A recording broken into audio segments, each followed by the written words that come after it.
媒体已经报道这件事，有公众质疑，为什么警员张桂祥不用电击枪制服疑犯，而是一枪把他打死？在当时的那种情况，生死一瞬间，还要面对杀人不眨眼的疑犯，我们是应该要自保的。我只希望他不是因为看到自己的队友受到伤害，导致情绪激动，因此做出错误的判断。眼睁睁的看着自己的同事被刺死，相信他现在的心情一定很难过。在这个时候，我们还要问他这些问题。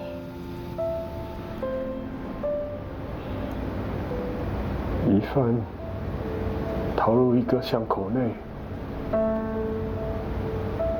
我靠不和小杨分头追逐，进行包抄。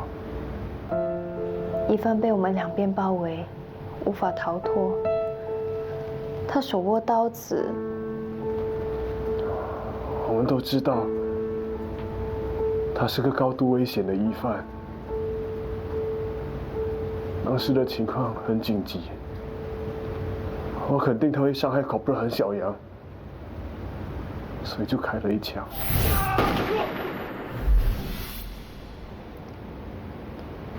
为什么杀人张桂祥又开了第二枪？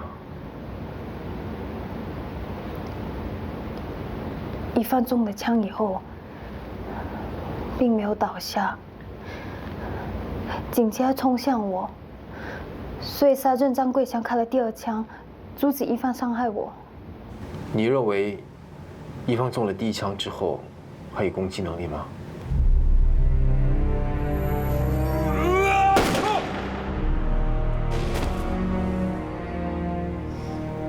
没错，疑犯还具有杀伤力。当时，杀人张桂祥的情绪怎么样？你刚才说，看到杀人许文雄被刺伤了之后，才追向疑犯的，对吗？文雄，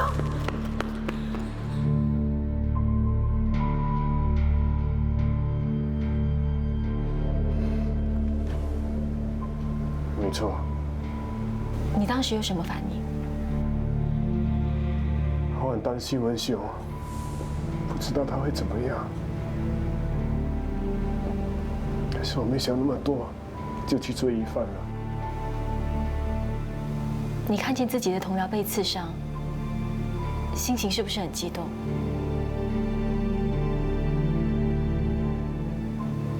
请你回答我的问题。我的确是很气愤，可是我很肯定，自己还是保持头脑清醒。我向疑犯开枪，的确是因为要保护考布尔和小杨，并不是为了复仇。我们都认定疑犯会不顾一切的行凶，加上当时的情况很危急，如果不是杀人张桂祥拔枪阻止，我应该会被刺伤。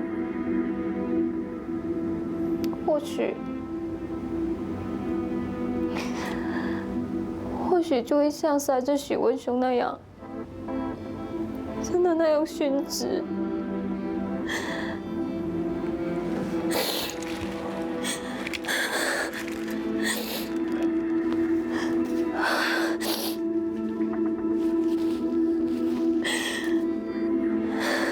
不管疑犯多么罪大恶极，我们也不能私自用刑。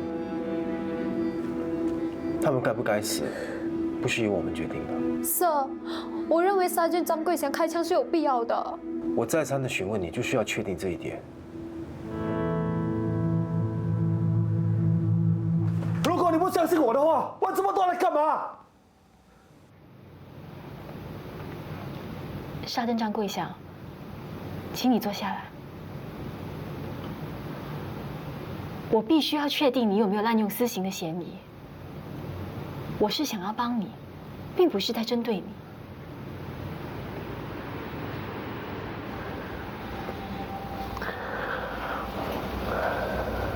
Sorry, man。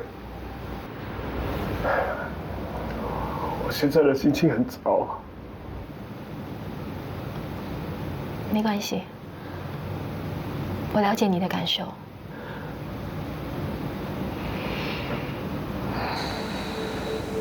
我开枪打死疑犯，对我来说一点意义也没有。我也不觉得自己制裁了疑犯，因为我的伙伴还是死了。文修，他再也不会回来了。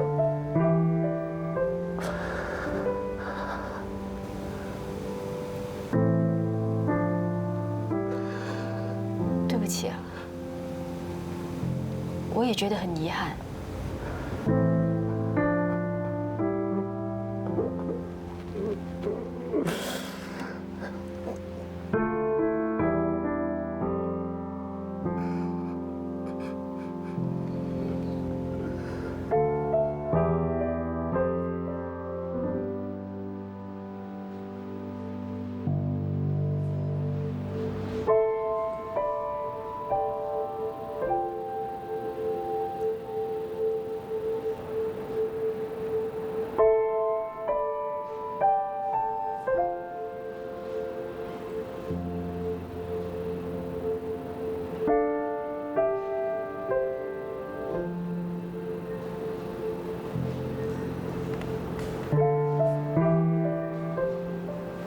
感觉好像发了一场噩梦。从刚才到现在，我一直不敢相信，竟然会发生这种事。我也希望是一场噩梦，可是事情的确发生了。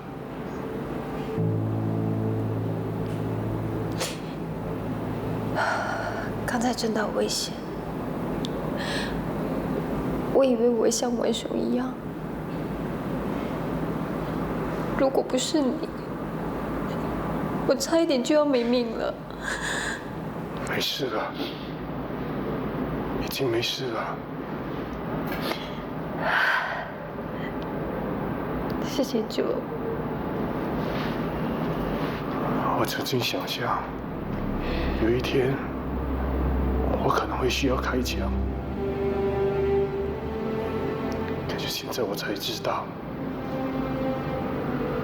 夺取一个人的性命，那种感觉真的很难受。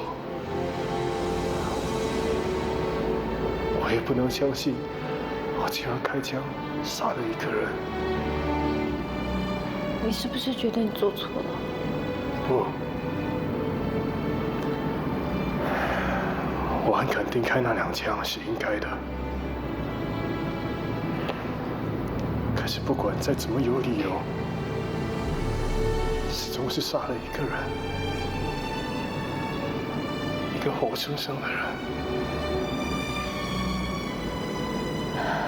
今天实在发生太多事了。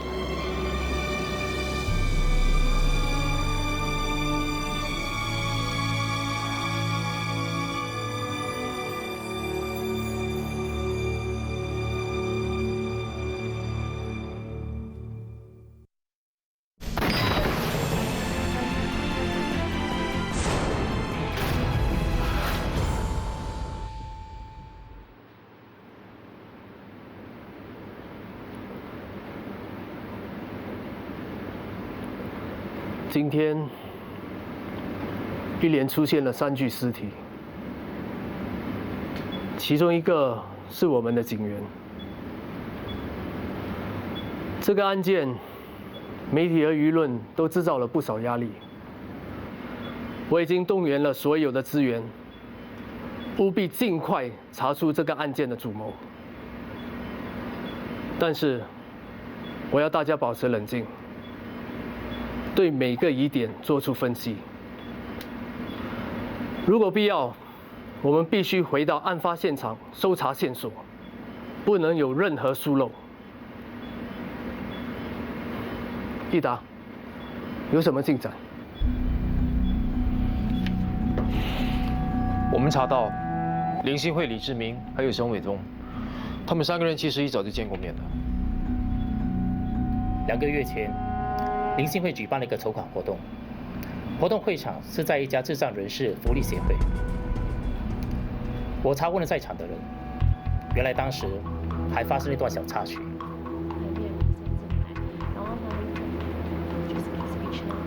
沈伟忠突然出现，紧紧抓住林信惠不放，把她吓得惊叫起来。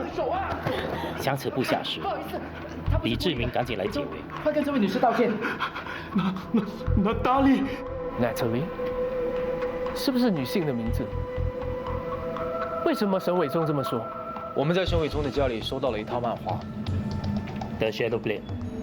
据他母亲说，沈伟忠对这套漫画非常着迷，常常把自己带入漫画里的男主角，自称是 Shadow Blade。漫画里的女主角叫做 Natalie， 是一名为正义行刺罪犯的女杀手。林信惠的样貌跟 Natalie 十分相似，所以当时沈伟忠才会这样称呼她的。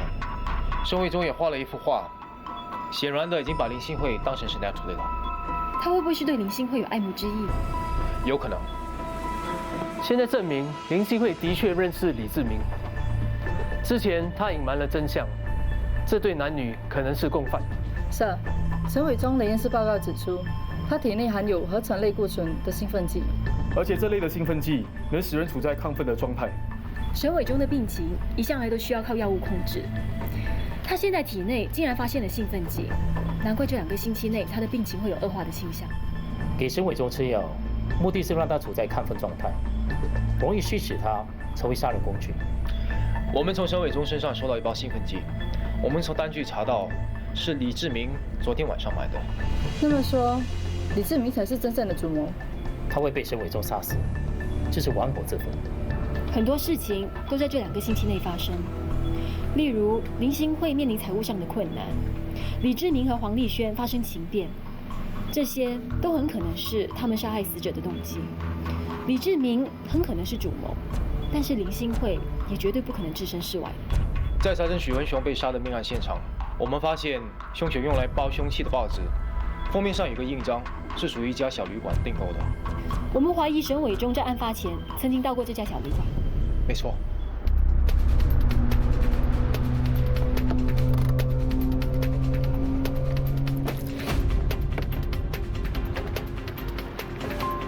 林信惠，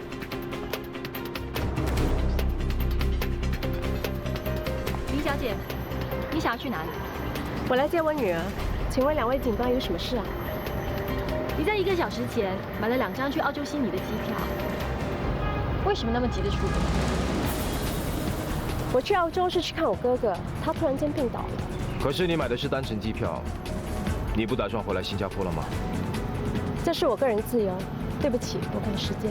林信惠女士，我们怀疑你牵涉3宗命案，需要你回到警局接受审问。对不起，你的旅程必须取消了。妈咪，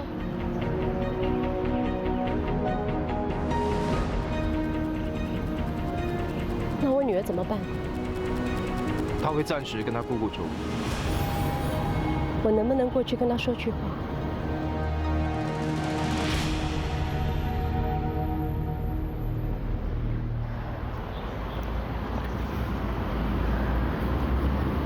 安琪，别害怕，他们是警察，妈咪需要跟他们回去办一点事情，很快就回来接你了。妈咪，几时回来？很快的，安琪在姑姑家，要乖乖哦。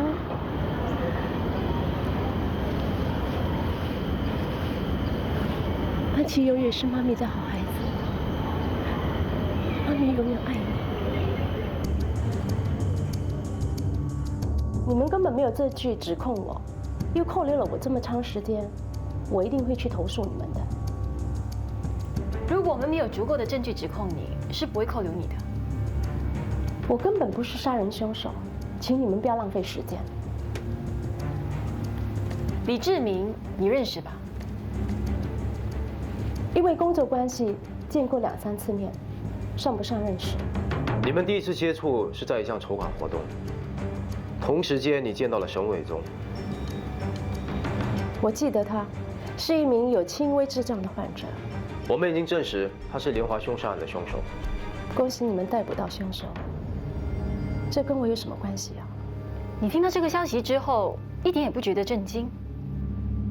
难道你没有想过沈伟忠为什么会杀人？我对这个人根本不了解，怎么会知道他为什么要杀人呢？沈伟忠杀了你的前夫洪天胜，再杀了李志明的女友黄丽轩，最后他连李志明也杀了。这宗命案的3个死者都和你有关联，难道这一切都是巧合？世上有很多东西都很巧合的。我们知道人当然不是你亲手杀的，不过3宗命案的主谋是你，对不对？我为什么要杀他们？我根本没有杀人的动机啊！在逮捕你之前，我们查过你公司的账目。1个月前，你私自动用了价值50万的现金的公款。你通过朋友的户口进行买卖货币的投资，结果亏了很多钱。过后虽然向2个朋友借了10万块，可是还是补不回你的亏损。我确实是动用了公款，但是我没有杀人。是吗？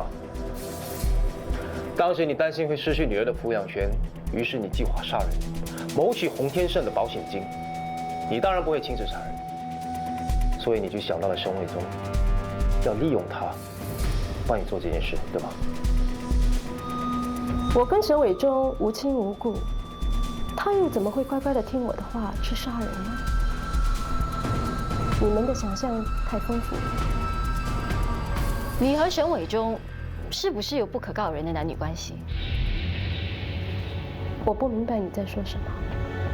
我们查到，你和沈伟忠曾经出现在一家旅店内。当我们向旅店职员查询时，他们很快的就记起沈伟忠前后3次订房的情形。我要一间房间。每一次都是沈伟忠先到旅店房内，不久后你就到旅店来。每一次你们都会在酒店的房内逗留30到45分钟。沈伟忠总是先离开，然后你才跟着离开。你为什么跟沈伟忠在旅店会面？你们在房里干什么？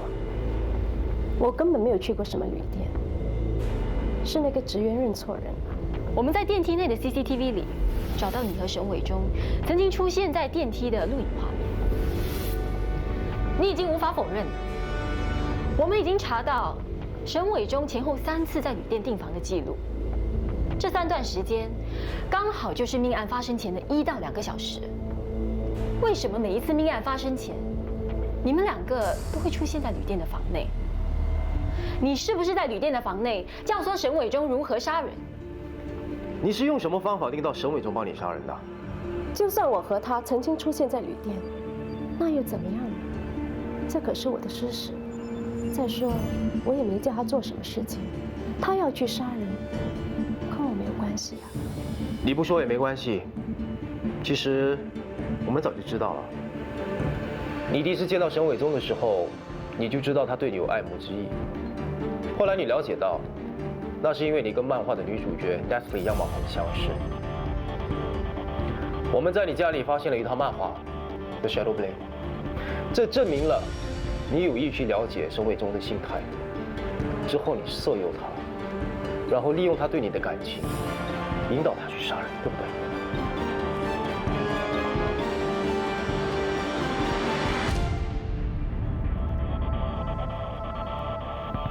你会愿意为奶泰里做任何事情的，对不对？他是一个罪大恶极的男人，在正义上，我们不能把他留在这世上。Shadow Blade， 你是一个很厉害的杀手，你一定可以把他杀了。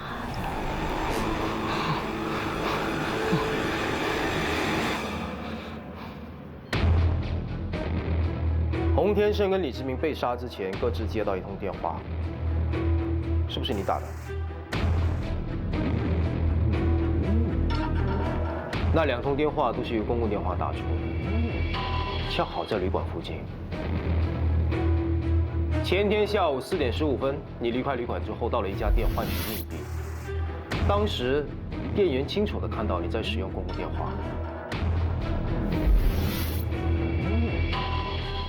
你打给洪天胜，要他在指定的地点见面，而那就是他被杀的命案现场。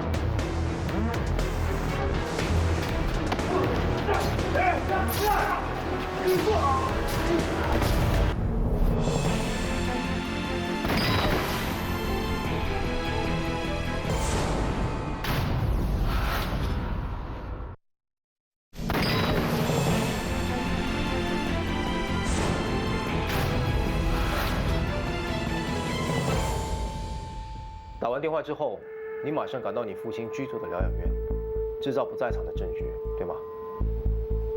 我们已经查过了，你至少有半年以上的时间没有去探望过你父亲。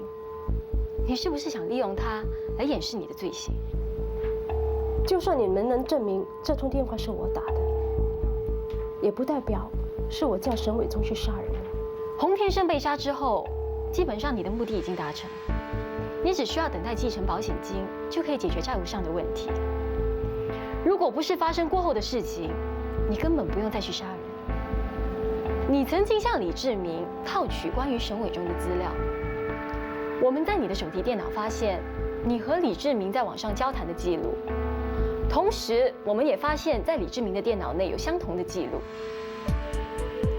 洪天胜被杀之后，李志明发现沈伟忠有不寻常的举动，他也发现沈伟忠在服食合成类固醇的兴奋剂。在他追问之后，发现原来药物是你给沈伟忠的。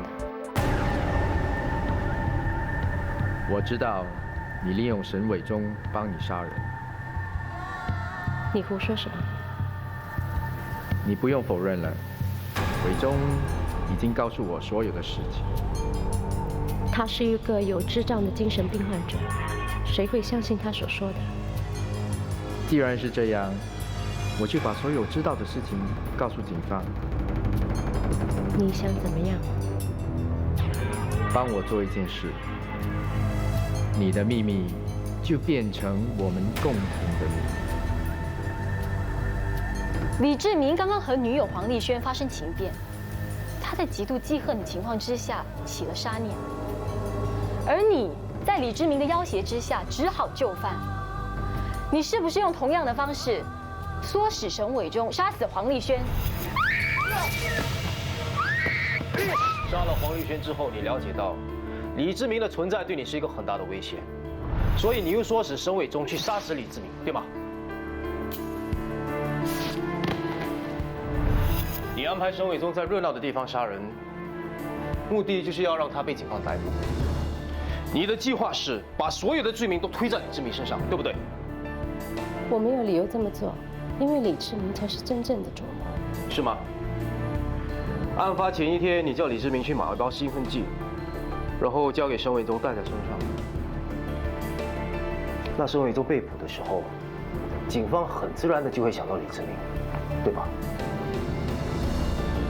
这完全是你们的推测，根本不是事实。你们没办法控告我杀人罪。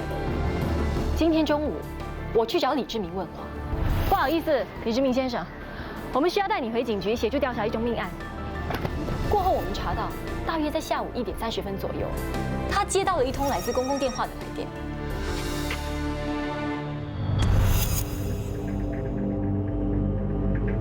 喂，是我，你在哪里？刚才警察来找我，要带我回警局问话。他们一定是怀疑到我身上来了。你不要这么紧张，他们只是要你协助调查案件。如果我有事，你也一定完蛋。你先别急，见了面再说。李志明当时就怀疑你不怀好意，所以把你们整段通话内容都录了下来。你应该没想到，李志明还有这一手吧？你为了谋取保险金，不惜杀害3个人，沈伟忠为你而死，另外2个无辜的被杀，其中还是一名警员，你知道吗？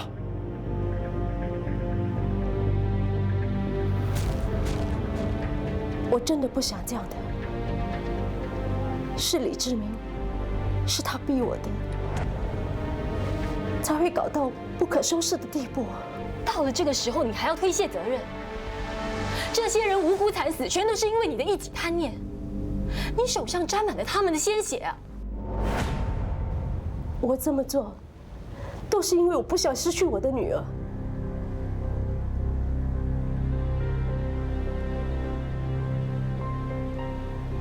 我求求你们，不要把这件事情告诉安琪。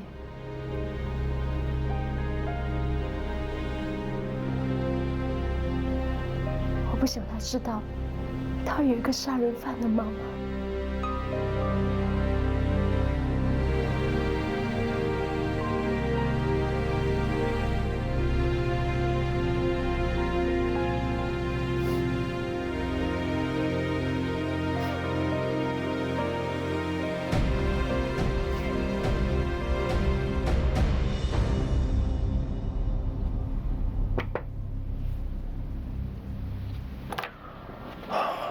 谢谢。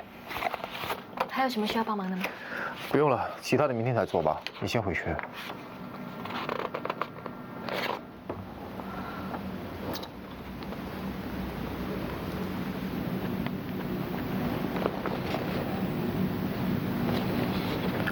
还在想那位英勇殉职的警员？我可以想象得到，东宁警署的警员现在心情一定很糟糕，士气也会受影响的。失去每天一起工作的伙伴，就好像失去亲人一样。尤其是当你亲眼看到这件事情的经过，我就经历过这样的事。虽然事情已经发生了很多年，可是那一幕还是深深的在我脑海中。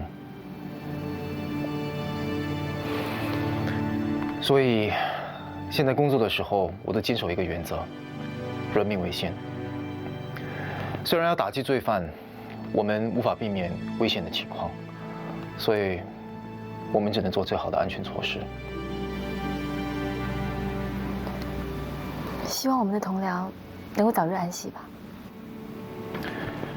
希望吧。糟了，怎么了？不好意思，我得赶回家。那明天见了，拜。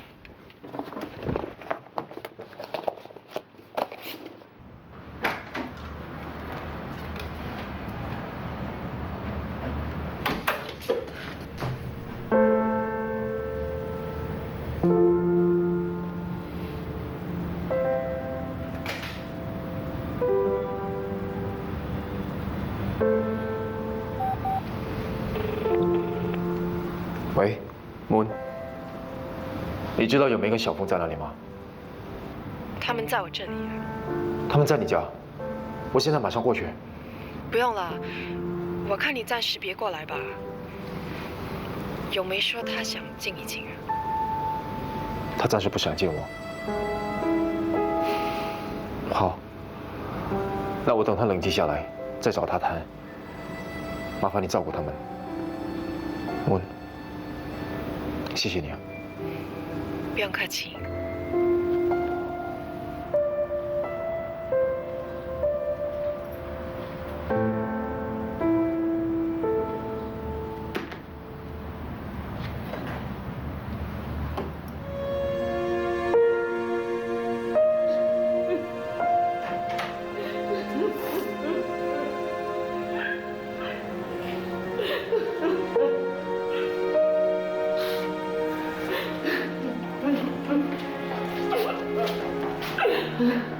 安哥、安迪，我们是文雄的同事。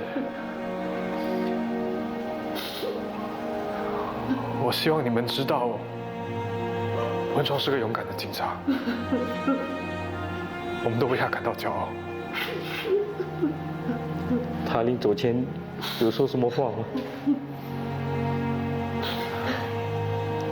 没有。他说过，你们都是他的好朋友，你们也要保重。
不应该想死，是我害了他。不要这么说，这不关你的事。我相信，不管谁在现场，都会做出一样的事。秀芳，不要把责任都扛在自己的身上。文雄在生前曾经说过，如果真的要死的话，他想轰轰烈烈的死在战场上。能够以这种方式壮烈牺牲，的确很像许文雄的作风。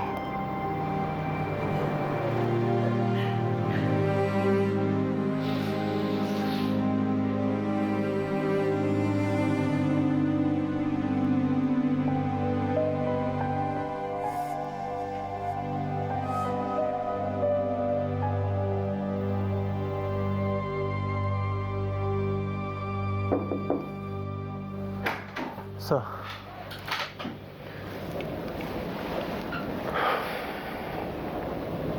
警队的 Welfare Division 已经找了文雄的父母谈过关于文雄的丧礼、赔偿等事项的安排。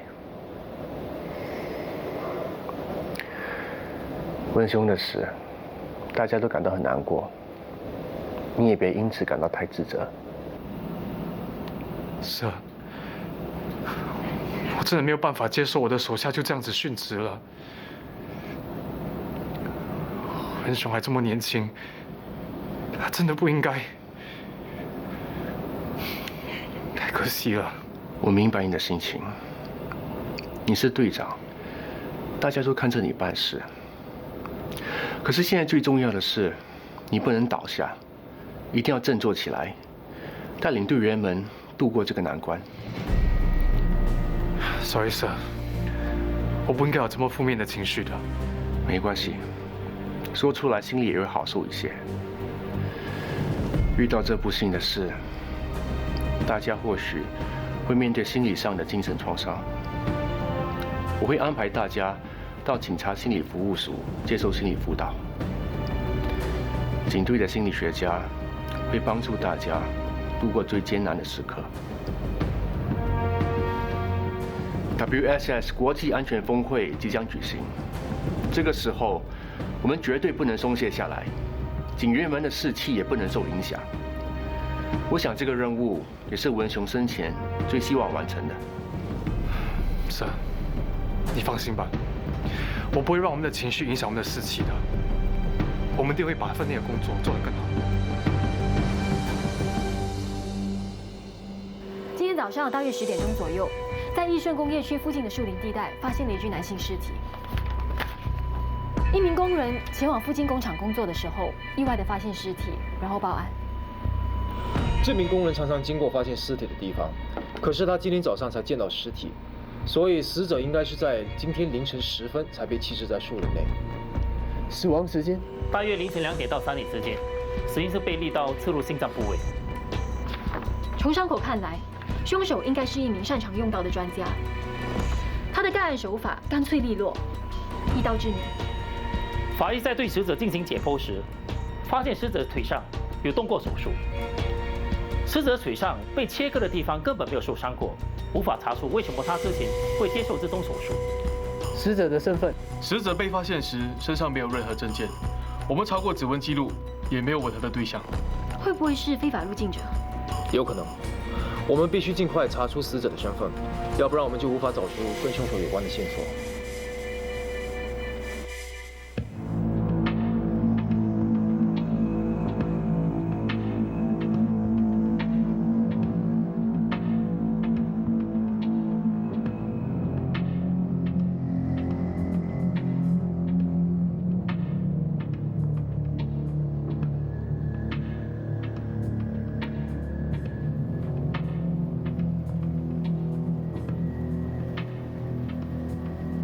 Carriers are arriving soon.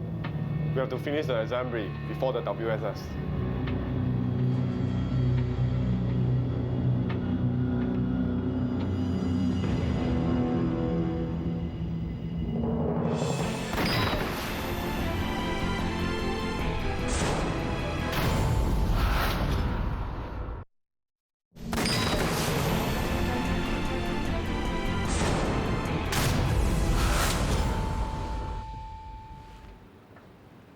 伊达，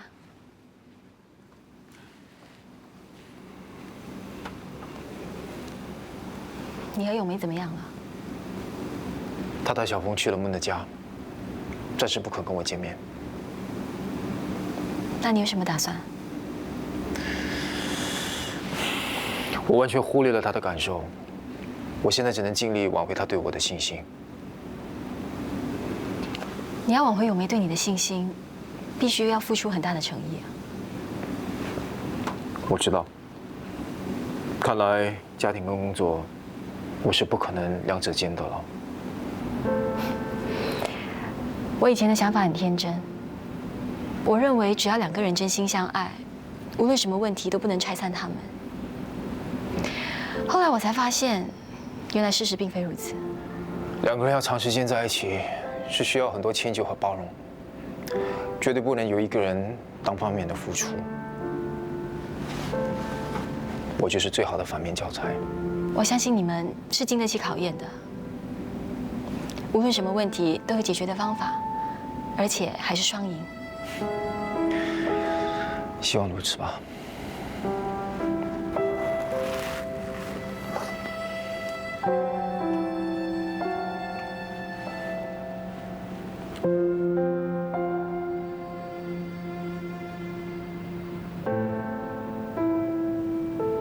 怎么会这样的？你也觉得意外？对啊，那天我跟咏梅交谈时，她看起来若无其事的，真的没有想到事情会变成这样。其实很多时候，我们总是会忽略身边的人的感受，等到事情发生了，才觉得很突然。其实很多事情都是累积造成的。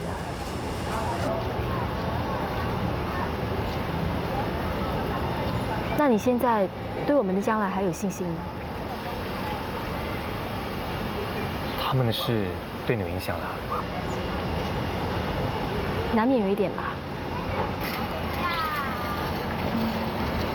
我到现在还是有信心，如果没有家庭的话，一定可以兼顾家庭和事业的。我告诉你哦，要是你对我有什么不满的话，一定要尽早告诉我，不要等事情到了无法挽回的地步才突然爆发。怎么了？现在害怕失去我了？我是说认真的。放心，我不是那种默默承受的人，好吧？现在我就列出一张清单，说出我对你不满的事。哎，你先别得意啊，我可没说过会照单全收的。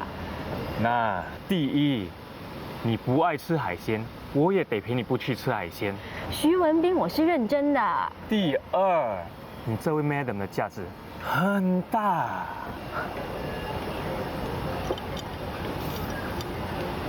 翔哥，你这是出风头了。哼，有什么好威风的？你开枪打死凶手，现在是我们东陵警署的英雄警员嘞。哎，臭文兄，你是在讽刺我啊？翔哥，我是郑群。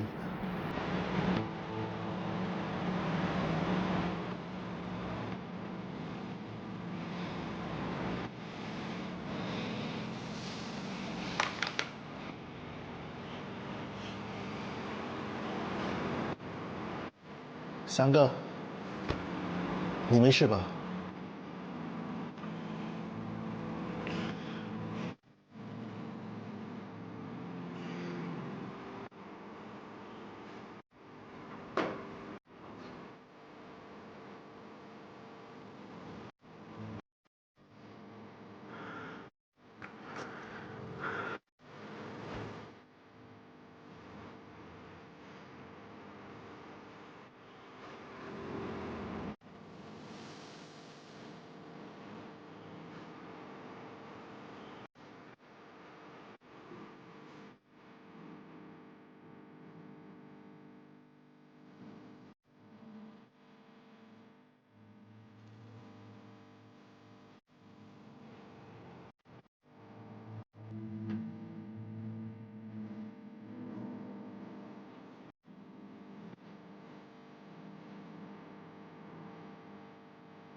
我带你去一个地方。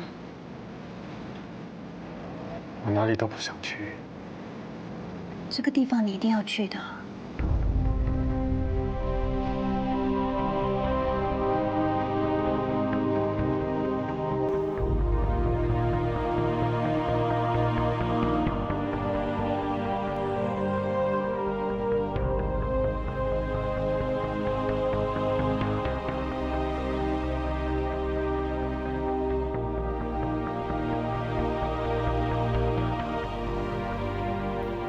文雄英勇的表现受到表扬，他的名字会被记录在这儿，让以后的人都可以怀念他。他向来喜欢当英雄，现在终于可以名列英雄榜了。只可惜他自己看不到了。别这样，他会知道的。他的愿望是想考上 Star， 可是生前都做不到。他这样就走了，心里一定会留下很多遗憾。在我的心里，他已经是我们的 Star 了。